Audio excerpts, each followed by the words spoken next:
அவையில் வீற்றிருக்கும் எனது அன்பு உள்ளங்கள் அனைவருக்கும் எனது மனமார நன்றியும் வணக்கத்தையும் தெரிவித்துக் கொண்டு எனது ஆசானான டி.எம். பாலமுருகன் அவர்களின் பொற்பாதம் படித்து என் பணியை தூங்குகின்றேன். முருக முகுந்த மாள் மருக முன்னவனா மூத்தவனா அனைவருக்கும் முதல்வனாய் விளங்கும் கணபதிக்கு பின்பிறந்தவர் முருகன் செந்தில் முதல்வன் மாயவன் மருகனே ஒரு கைமவன் தம்பியே உன்னுடைய நண்டைக்கால் எப்பொழுதும் மறவாத நம்பியை வாழும் இக்குறிஞ்சில உற்சவனுக்கு மகளாய் பிறப்படுக்க வைத்தாய். நம்பிக்கை மகளாய் பிறப்படுக்க வைத்து நற்தமிழ் மொழியாய் அனைத்து மக்களும் என்னை செல்லமாக ஒவ்வொரு இல்லத்திலும் உள்ளவர்களின் உள்ளத்திலும் வள்ளி வள்ளி வள்ளி என பேர் செய்து பற்பல வல்லுநர்களிடம் கல்வி பயின்று கற்றவரிடத்திலும் என்னை பெற்றவரிடத்திலும் சுற்றவரிடத்திலும் பேரும் புகழும் பெற செய்த கந்த வருமானுக்கு நன்றி செலுத்தான் வேண்டும். மேலும் இக்குறிஞ்சில உற்சவனுக்கு மகளாய் பிறப்படுக்க வைத்து தத்தி தத்தி தாவி குதித்து விளையாடும் பிள்ளை பிராயம் கடந்து துள்ளி திரியும் பள்ளி பருவத்தில் கூட என்னை யார் நகைக்காத வண்ணம் வள்ளி என் பெயருக்கு தகுந்தாற்போல் பெரியவர் முதல் எண்ணது சிறியவர் வரை யாரையும் பகைக்காத வாழ்வு கொடுத்தபடி வேலவா உன் பாதம் தொட்டு என் பணியை தூங்குகின்றேன் சுவாமி.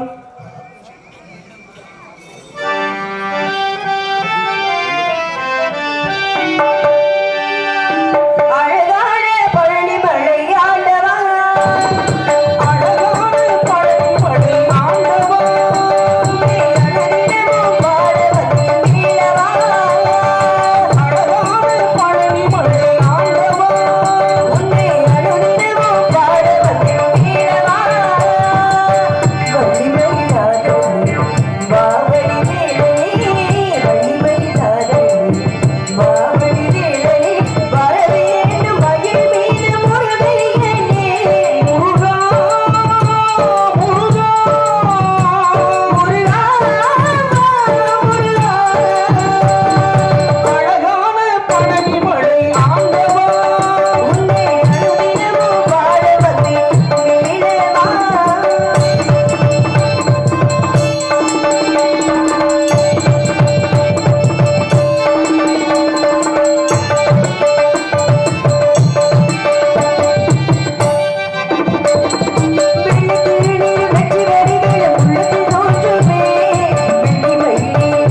எல்லாம் அல்ல இந்த உமையவளின் அருளை பெறுவோமா.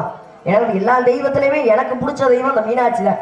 ஏன் என்ன காரணம் அப்படின்னா, எல்லா அம்மனும் காலை சரிசமமா வச்சு நின்னாலும் இல்ல அமர்ந்த கோலத்துல இருந்தாலும் மீனாட்சி மட்டும் வலது காலை முன்னாடி வச்சு நிற்பா. ஏன் என்ன காரணம் அப்படின்னா, பக்தர்கள் கூப்பிடக்கூடிய குரலுக்கு வரணும்னு சொல்லி வலது காலை முன்னாடி வச்சு ஆயத்தமாகி தான் நிற்பாள.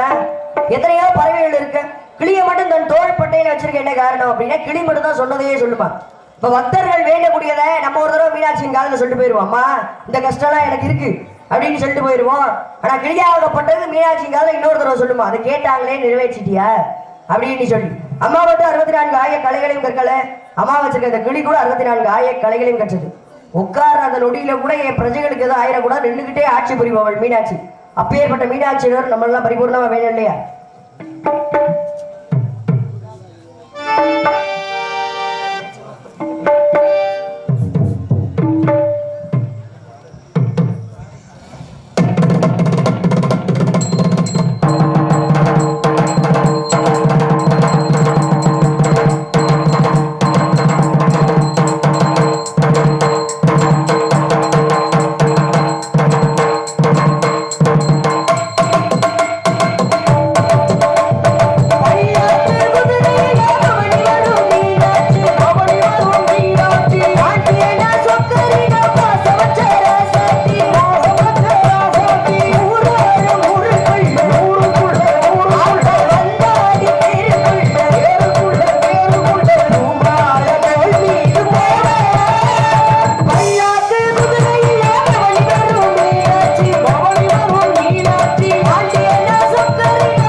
சிவபெருமான் மதுரையில் 64 ஆய கலைகளையும் புரிந்து 64 திருவிளையாடலையும் புரிந்து விறகு விற்றாராம், மாணிக்கம் விற்றாராம், வளையல் விற்றாராம் சுவாமி நமக்காக, இப்ப தொண்டர்களுக்காக சுவாமி இதெல்லாம் பண்ணாரு இருக்கு இல்லையா?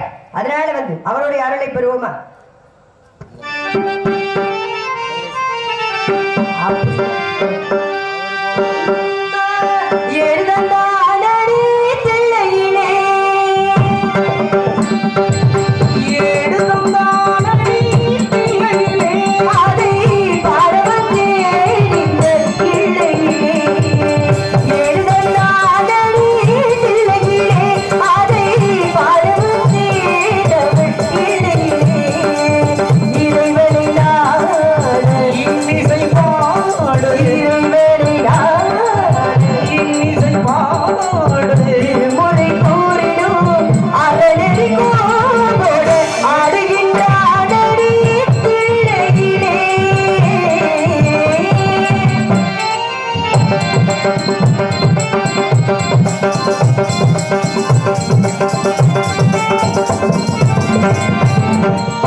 குறிஞ்சிவரத்தை ஆட்சி புரியும் எனது தந்தையின் பெயர் நம்பிராஜ், தாயார் பெயர் நங்கை மோகினி, எமது பெயர் வள்ளி. எனக்கு உடன்பிறவாத சகோதரர் 7 பேர். 7மே ஆண் பிள்ளை. நான் மீனாட்சி போல ஒரு பெண் பிள்ளை என்று எங்க அப்பாவுக்கு ரொம்ப நாளா வருத்தம். இப்படி வருத்தப்பட்டு இருக்கும் போது வள்ளி கிழக்கு தோற்றும் இடத்துல பள்ளத்திலிருந்து எடுத்து வந்து ரொம்ப செல்லமாக சீரும் சிறப்புடன் வளர்த்து வருகிறார். பெண் பிள்ளை பிறந்தால் காவலுக்கு அனுப்புவதாக அப்பாவோட வேண்டுதல். அந்த வேண்டுதலுக்கு எனக்கு நான் காவல் புரிய வந்திருக்கிறேன். என்னுடன் என் உயிர் தோழி வெட்டி வந்திருக்கா. அதை விட பேரழகி வராளா? வரல, பக்கத்துக்கு போயிட்டா இருக்கட்டும். அதை விட பேரழகி ஒருத்தி வரா. அவளை பாத்தீங்கன்னு வச்சுக்கோங்க, அவளோட அழகுல தொகுக்கட்டின்னு விழுந்துருவீங்க. ஆமா, அவ்வளவு ஒரு பேரழகி. பெண்ணுக்கு பெண்ணே பேராசை கொள்ளும் பேரழகி. அதுக்கு முன்னாடி இவ்வளவு அமைதியா உட்காந்து பார்த்துட்டு இருக்கேன். சொந்த பந்தங்கள்லாம் ஒண்ணு சொல்லணும்னு நினைக்கிறேன். நான் யாரை நினைச்சிட்டு இருக்கேன் தெரியுமா? அந்த கந்தனை, கடவுளை, கார்த்திகேயனை, கதிர்வேலனை, சண்முகனை, சரவணனை, குகனை, 6 முகனை, பால முருகனை நினைச்சு உருகி கொண்டிருக்கேன். எங்க வருவனான்றாரு, காட்சி தருவனான்ற இருந்தாலும் மனசை எப்படி ஆறுதல் படுத்திக் கொள்றது? எம்பெருமான் முருகப்பெருமான் அவரை பத்தி பேசிக்கிட்டு இருக்கும்போது பாடிட்டு இருக்கும்போது இந்த கூட்டத்துல என்ன எங்கேயாச்சும் இருந்து மறைஞ்சிருந்து பார்த்துட்டு இருப்பாரு அப்படின்னு சொல்லி அவருக்காக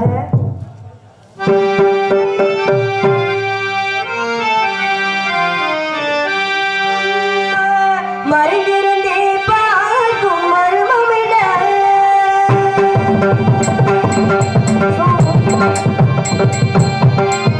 மறைந்திருந்தே பார்க்கும் மர்மமிட அழகே பழையதா இந்த சிலையழகா என்று மறைந்திருந்தே பார்க்கும் மர்மமிட அழகர் பழையதா இந்த சிலையழகா என்று மறைந்திருந்தே பார்க்கும் மர்மமிட நவரசம்